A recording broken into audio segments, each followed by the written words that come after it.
안녕하세요. 제니 리딩입니다. 요번에 읽을 책은 엄마가 아니어도 괜찮아. 있는 그대로의 나를 사랑하는 삶의 방식에서 이수희 씨가 지은 책입니다.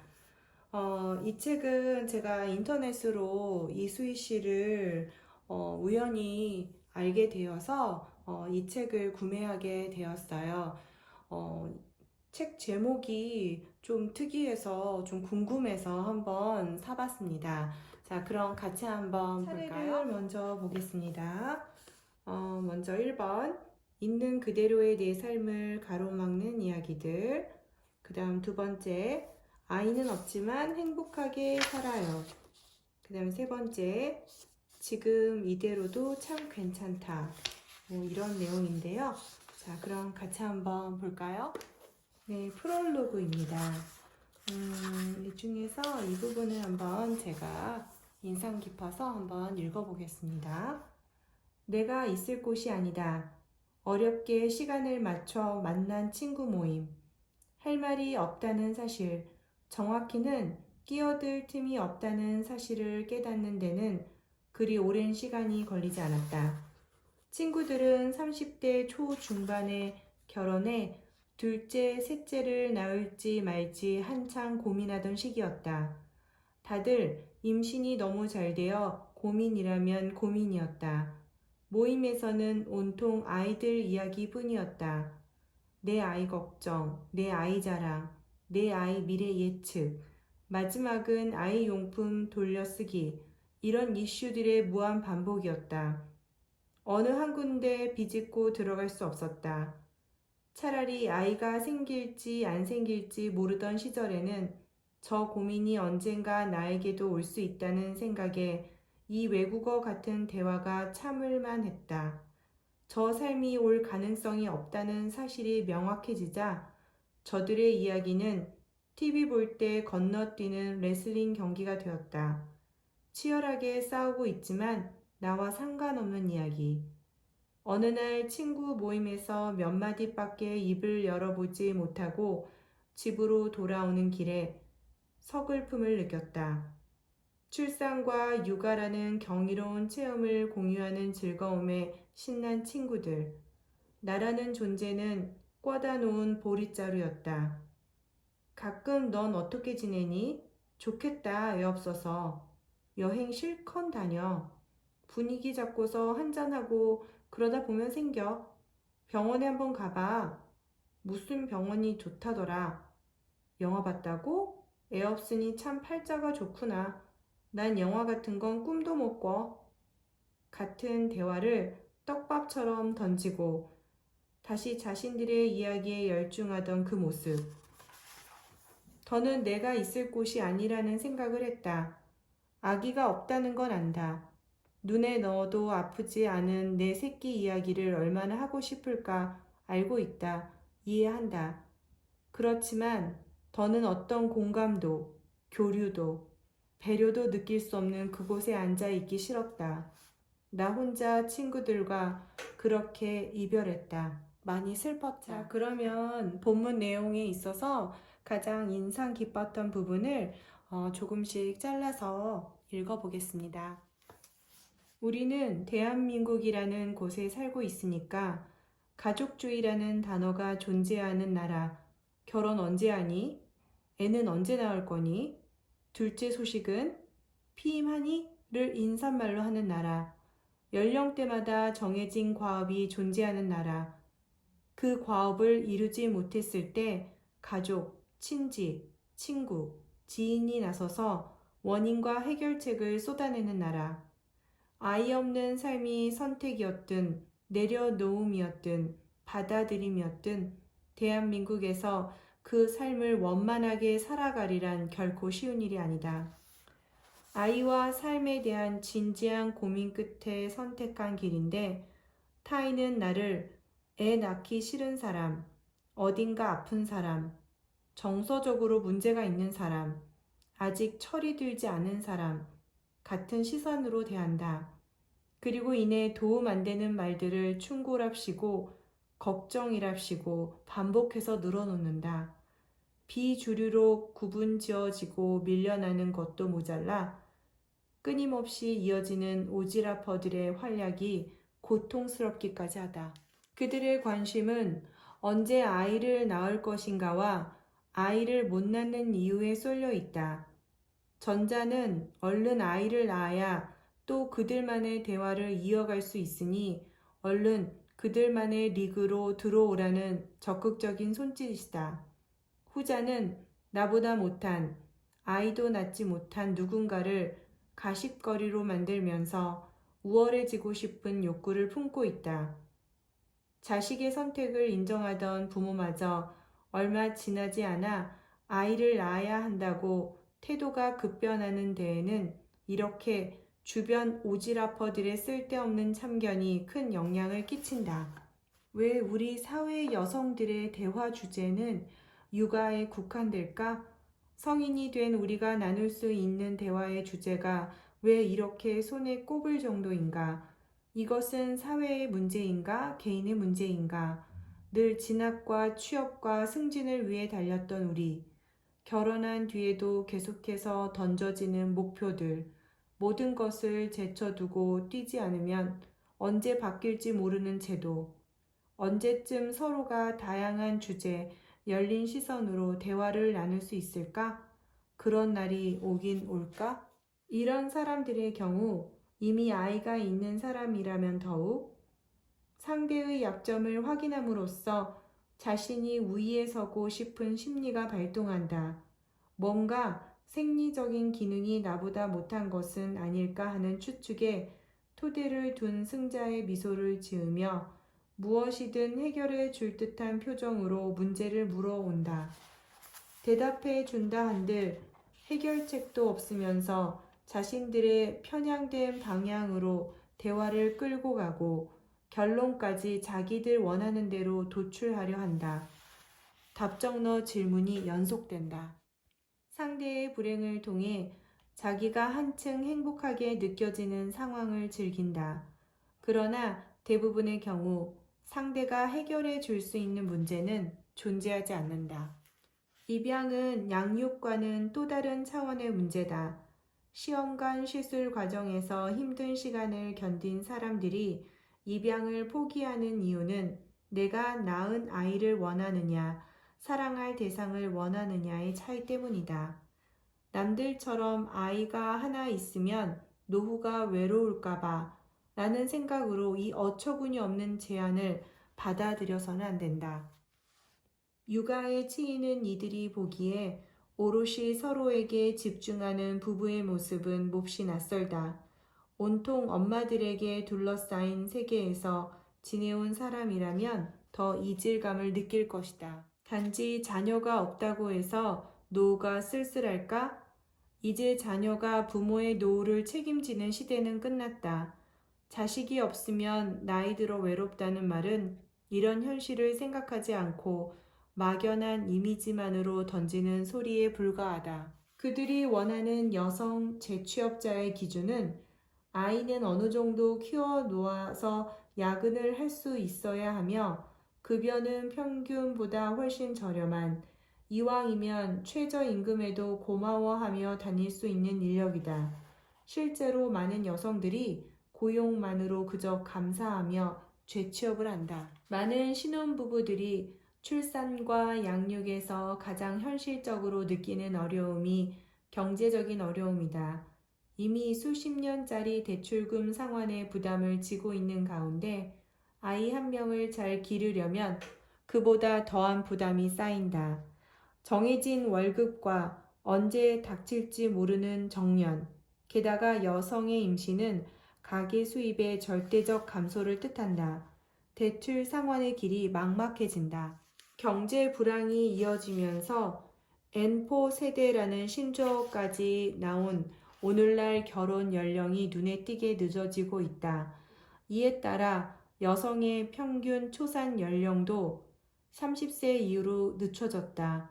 문제는 30세 이후가 되면 여성의 몸이 노화하면서 난임 가능성이 커진다는 것이다. 스트레스나 환경 오염 같은 외부 요인도 임신을 어렵게 만든다. 아이를 낳고 기르는 것이 치열한 과정으로 느껴져요. 우리 삶이 그래 왔잖아요. 늘 경쟁하고 어느 선 안에 들어가야 하고 그러다 느꼈어요. 누구나 다 치열하게 살아야 하는 건 아니잖아요. 몇 살에 결혼하고 몇 살에 첫애 낳고 몇 살에 둘째 낳고 유치원은 어디 보내고 그러고 싶지 않아요. 억지로 노력해서 그 안에 들어가고 싶지 않아요. 안 생기면 그냥 안 생긴 대로 행복 찾으면서 사는 거죠. 생겼으면, 그러면 또 나름대로 살았겠죠. 여행을 하면서 하나 둘 접게 되었어요. 해외에 나가 보면요. 한국 사람만 바빠요. 한껏 치장하고 사진 찍고 이동하느라고요. 그런데 다른 나라 사람들은 그냥 느지막이 일어나서 물놀이 좀 하고 배고프면 밥 먹고 낮잠 좀 자다가 또 물놀이 하고 저녁 먹고 맥주 한잔 하고 이렇게 지내요. 우리도 그 안에 섞여서 함께 느릿느릿 지냈어요. 일정 따위에 구애받지 않고 자고 싶은 대로 자고 먹고 싶은 대로 먹고 놀고 싶은 만큼 놀면서 건강이 좋아진 건 말할 필요도 없고요. 어떻게 사는 것이 행복일까 많은 생각을 하게 되었어요. 그녀가 문제라 여겼던 것들이 나라 밖으로 나가니 전혀 문제가 되지 않는다는 사실을 깨달았다. 그녀가 만난 대부분의 외국인들은 한국 사람들의 틀에 박힌 바쁜 삶을 이상하게 생각했다. 아이는 부부 두 사람의 행복에 부차적으로 따라오는 존재이지 아이가 부부 관계의 목표가 되면 행복할 수 없다. 행복은 증명한다고 오는 것이 아니다. 아이가 몇 살이에요? 라는 질문이 듣기 싫어서 새로운 관계를 멀리해버리는 이들이 있다. 쓸데없는 감정 소모를 줄이는 편한 방법이다. 그러나 고민 끝에 안 낳기로 했어요. 아이 키우기가 너무 힘든 세상이니까요. 노력했지만 더 이상 안 될 것 같아서 마음을 접었어요. 등 부부 둘의 고민이 들어간 결정이라는 사실을 먼저 어필하면 쓸데없는 질문을 받지 않아도 된다. 이렇게 또렷이 전달했는데도 오지랖이 넓은 사람과의 관계는 고이 정리해버리자. 명절마다 반복되는 친척 어른의 설교에 신물이 날 지경이라면 그 어른을 모시고 조용한 방으로 가서 시험관 시술 중인데 더 이상 병원비를 지불할 여력이 없다. 3천만 원만 도와주시면 안 되겠냐고 말해보라. 다음번 명절에는 그쪽에서 먼저 자리를 피할지도 모른다. 직장 생활의 인간관계는 친구 관계와 비슷하다고 할 수 있다. 사회생활을 하면서 맞닥뜨리는 편견과 불평등한 상황에도 내 의사를 분명히 표현하자 상황이 반복되면 원치 않은 투사 노릇을 해야 할 순간도 있다. 아이 없는 삶의 장단점에 대해 조목조목 모범 답안을 생각해 두면 갑자기 훅 치고 들어온 질문 공격에 제대로 대처하지 못해 이불킥 날릴 일이 줄어든다. 3년의 휴가가 주어졌다고 상상해보자. 출근하지 않아도 된다. 24시간을 온전히 내 마음대로 쓸 수 있다. 당신은 무엇을 하겠는가? 대부분 쉬고 싶다고 답한다. 그리고 그렇게 한두 달쯤 쉬면 조바심을 낸다. 누군가와의 경쟁에 뒤처지고 자기만 아무것도 하지 않는 바보 같아서 다시 어디론가 출근하려 한다. 우리가 이렇게 산다. 일만이 정상이라고 배워왔다. 쉼을 누릴 수 없고 취미는 어릴 적 놀이가 되었다. 아이가 없는 삶에서 누릴 수 있는 가장 큰 혜택은 시간적인 여유다. 경제 상황이야 사람마다 차이가 나겠지만 쓸 수 있는 시간은 절대적으로 여유로워진다. 결혼 초기에 부부만의 오붓한 시간을 마련하거나 늘어지게 쉴 수 있다는 사실만으로 삶의 만족도가 올라간다. 그러나 이런 시간이 지속되면 일상의 소중함은 어느덧 사라지고 여유로운 시간을 마냥 흘려보내게 된다. 반드시 뭔가를 해야 한다는 말이 아니다. 주어진 시간을 나름대로 충실하게 채우고 있다면 괜찮다. 그러나 그 시간이 무료해지기 시작한다면, 부부간의 대화가 소원해진다면, 어느 날 문득 내가 바보 아닌가 하는 생각이 들었다면, 시간을 어떻게 사용할지 다시 한번 생각해야 한다. 나이가 들어 인생의 허무함을 느낄 때, 갱년기나 부부간의 위기가 왔을 때, 자칫 나에게 아이가 없기 때문에 이런 일을 겪는다며 인과관계를 잘못 이해하고 자존감을 잃는 경우가 있다. 난임 여성들이나 피치 못할 사유로 경력이 단절된 여성들이 느끼는 박탈감도 크다. 그 시간을 가볍게 뛰어넘기 위해서라도 비상식량 준비하듯 조금씩 취미의 영역을 넓혀두면 큰 도움이 된다. 많은 불편을 감수하고 선택한 이 삶을 좀 더 행복으로 채우려면 자기 자신에게 관심을 쏟아야 한다. 그동안 경제 활동을 하느라 미뤄두었던 취미를 하나씩 시작해 보는 것이 좋다. 처음에는 돈이 되지 않는 일을 하는 자신이 바보스럽게 느껴질지도 모르지만 이는 고정관념일 뿐이다. 나에게 주어진 시간, 온전히 나를 위해서만 써보자. 나를 찾는 시간과 무언가를 만들어 가는 시간을 사랑하자. 쌓이는 시간과 추억이 내 삶을 더 행복하게 한다. 우리는 지금까지 꼴을 향해 뛰는 법만 배웠다. 그러나 진정 행복한 사람은 눈앞의 목표가 사라져도 지금 상황을 즐기며 다음 단계를 기다릴 줄 아느니다. 사람들은 자기 경험의 창을 통해 세상을 바라본다. 그 경험이 전부라 생각한다. 틀렸다. 사람에 따라 그 경험의 창이 클 수도 작을 수도 있다. 중요한 건 창틀 밖에도 다른 세상이 있다는 사실을 인정하는 것. 내가 경험하지 않았다고 해서, 다수의 사람이 경험하지 않았다고 해서 그 선택이, 그 길이 잘못된 것은 아니라는 점. 서로를 있는 그대로 받아들이고 이해하는 자세가 필요하다. 서로 다르다는 사실을 인정하는 순간 관계는 시작된다. 그 수가 많지는 않더라도 내가 어려운 이야기를 툭 털어놓았을 때, 그랬구나 정도로 편견 없이 받아들이는 사람이 분명히 있다. 지금까지 만났던 이기적인 사람들만이 전부라 단정 짓지 말자. 우리는 언제나 곁에서 일상을 나눌 누군가를 원하며, 또한 나는 그런 누군가가 되어줄 수 있다. 이 책을 준비하며 많은 사람들을 인터뷰했다. 결혼 2년 차부터 20년 차까지 다양한 여성들을 만났다. 대부분 현재 상태에 크게 만족하고 있었고 부부관계가 무척 좋았다. 공통점이 있었다. 대화가 필수 요소였다.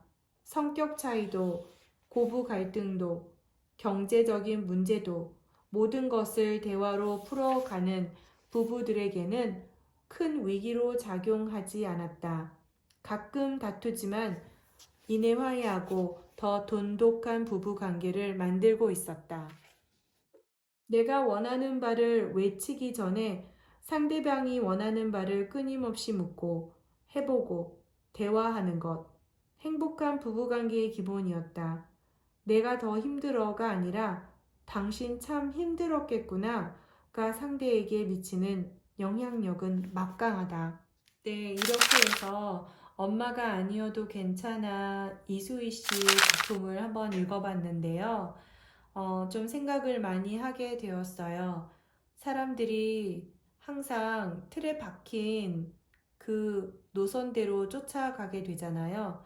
우리가 그 노선을 벗어나게 되면은 굉장히 불안을 느끼고, 나 이렇게 살아도 될까? 라는 회의도 느끼고 그러는데, 꼭 그러지 않아도 된다라는 생각을 좀 했습니다. 그래서 내 마음에 쓰담쓰담을 해주는 그런 책이었어요. 그래서 여자들은 그래도 한 번쯤 생각해 볼 만한 그런 책이었습니다. 자, 다음에는요, 똑같이 이수희 씨 작품인데요. 아이가 없지만 행복하게 살아요 라는 두 번째 책이거든요. 다음에 저와 계속해서 책을 읽고 싶다면 구독과 좋아요를 눌러주시고요. 그럼 우리는 다음에 또 만나요.